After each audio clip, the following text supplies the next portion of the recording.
Here's a great question.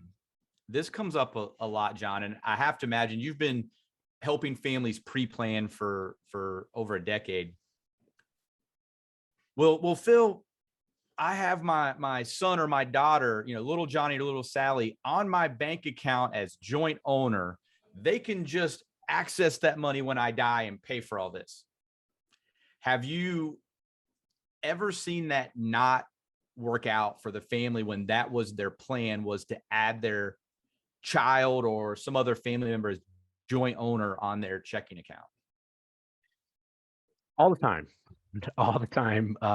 And you can list the reasons why that's a bad idea.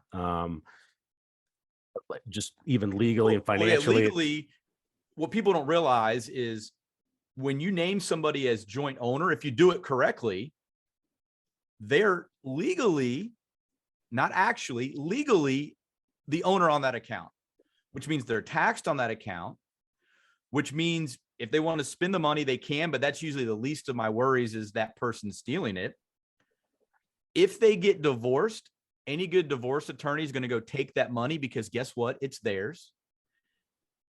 They file bankruptcy, have credit issues, the money's gone. They get in an accident, get sued, the money's gone. And we've seen banks at death, if they know the person died, they will temporarily freeze those accounts sometimes because they just want to make sure everything's handled properly. Yeah, they don't want the risk, right? And rightfully so. And I will add in, because again, the heart guy, right? You went through all the legal and financial reasons why to not do that. I've seen time and time again that checkbook gets open where they're getting ready to write that check for the funeral, and the brothers and sisters for the first time see that Jim is on the checkbook and not them. So now you've just opened up Pandora's box that Jim, all the last 6 months, because that's when they met with the attorney to get things figured, or whatever, or let's say they probably didn't meet an attorney, because I don't think an attorney is going to recommend that to be on the checkbook. But let's say that Jim was doing some planning because he had heard some things on TV or found some things on the internet, right? And now Jim's on the checkbook because he lives with mom. And I mean, I've seen this stuff time and time and time again, right? And it's like, you have, like, verbatim, you have access to mom's check. You've had access to mom's checkbook as they're trying to, because they look at it as that's the family's going, the brothers and sisters are going, wait, that's my money now. Right. So just even in that instance of funeral arrangements, I've seen where people go from rosy cheeks to as white as your shirt when they've realized that their 5 siblings had no idea that they're on mom's checking account that has $100,000 in it. Right.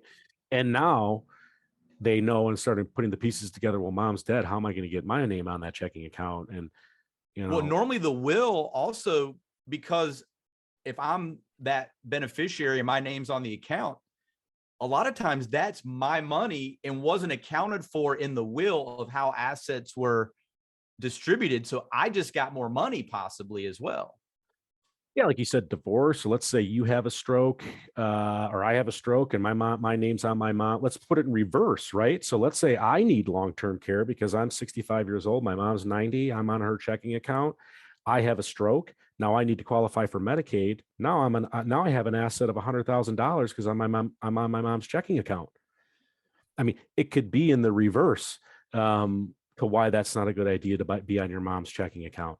And so, yeah, I mean, there's just so many scenarios why that doesn't make sense, right? And to have a plan like this, it is emotional of a time it is. I say the BLP plans take the emotion out of the room when it comes to the financial piece. It's there, it's accounted for, and it's a signature to distribute the funds for the services selected. And hopefully in the scenario that we just talked about, maybe even in best case scenario, pre-selected with someone like Michelle O'Hara, where they've worked cohesively with the professional, the estate planning attorney, to now the best of the best when it comes to the care of the funeral home. They're working with Michelle. Those two bridges have been, put together, and it's a full circle of care where everyone is on the same page. And it's really not that difficult, right? So right. That's 2 simple meetings, and like a huge amount of stress is like out the window for everybody involved. so as far as putting a child or sibling or loved one on your checking account as joint owner, what I normally tell people is, yeah, it could work. I'm not going to sit here and tell you that, no, that absolutely would Right. not work. But what I'm going to say is that you've added a tremendous amount of risk to that asset, to that money, the possibility for stress and arguments and disagreements. And because it doesn't cost anything to put a beneficiary liquidity plan in place, I don't understand why you wouldn't set up that plan, because now it's protected from creditors, from Medicaid, all these other benefits, on top of the most important is it's guaranteed to be liquid within 24 to 48 hours after you pass away without a death certificate. Why would you take the risk when it doesn't cost anything to fix it? It takes 5 to 10 minutes. We can do it over the phone. Like, we've literally eliminated all the objections as to why somebody wouldn't put a plan in place, except the two we talked about earlier. They don't have any money at all, which then there wouldn't be someone joint on their checking account, or they don't like their beneficiaries.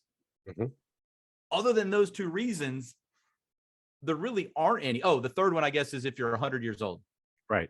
You got to be 99 or younger. But other than that, it eliminates all those potential problems and puts the plan in place so that on one of the worst days of your family's life, the day you pass away, it's not a burden.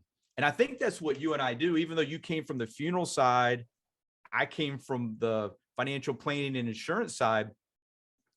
Our goal is to take away the burden from the family and make this difficult day as wonderful of a day as we can.